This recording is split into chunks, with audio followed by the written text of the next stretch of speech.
농사를 시작하려면 초기 비용이 만만치 않습니다. 농지와 농업 장비 등을 갖춰야 해서 특히 청년들에게는 장벽이 더 높을 수밖에 없는데요. 이 때문에 정부가 농지를 매입해 청년농에게 저렴하게 빌려준 뒤 이후 농가가 땅을 사도록 하는 선임대 후 매도 사업이 생겼습니다. 올해가 2년 차인데 초기 비용 부담을 줄였다는 평가와 함께 보완할 점도 보입니다. 김초롱 기자가 보도합니다. 수도권에서 공구 수리업을 하다가 지난 2022년 말 고향 나주로 내려온 만 39살 김보현 씨.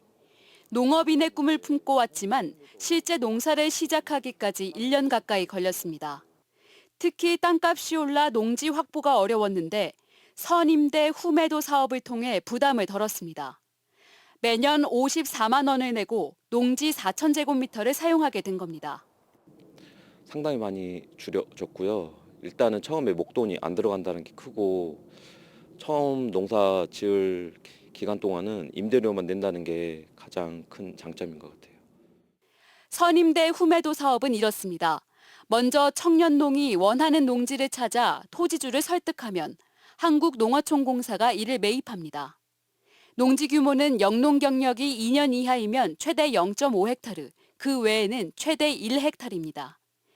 이후 공사는 임대료를 받으며 청년농에게 농지를 최대 30년 빌려주고 이후 이를 매입하도록 합니다.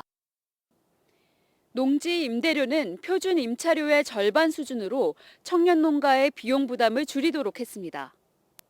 올해는 지난해보다 예산이 2배가량 늘어 약 171억 원이 투입됩니다. 보완할 부분도 있습니다. 나이 제한이 있어 30대 후반이면 이후 사업 추가 신청이 불가능할 수 있고 공급량 조절을 이유로 쌀작물은 금지되었다는 점입니다. 또 농업을 전혀 모르는 청년들이 농지를 알아보고 토지주를 설득하는 것도 어렵습니다. 게다가 전남 지역의 경우 농지 1제곱미터당 최대 5만 5천 원이라는 매입 상한 단가가 있어서 토지주와 협상이 쉽지 않은 게 사실입니다.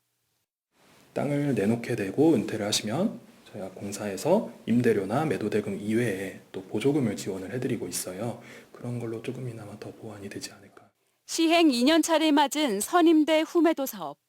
지난해 전국에서 55명이 지원해 43명이 선정됐습니다. 올해는 오는 13일부터 26일까지 신청 가능합니다. MBC 뉴스 김초롱입니다.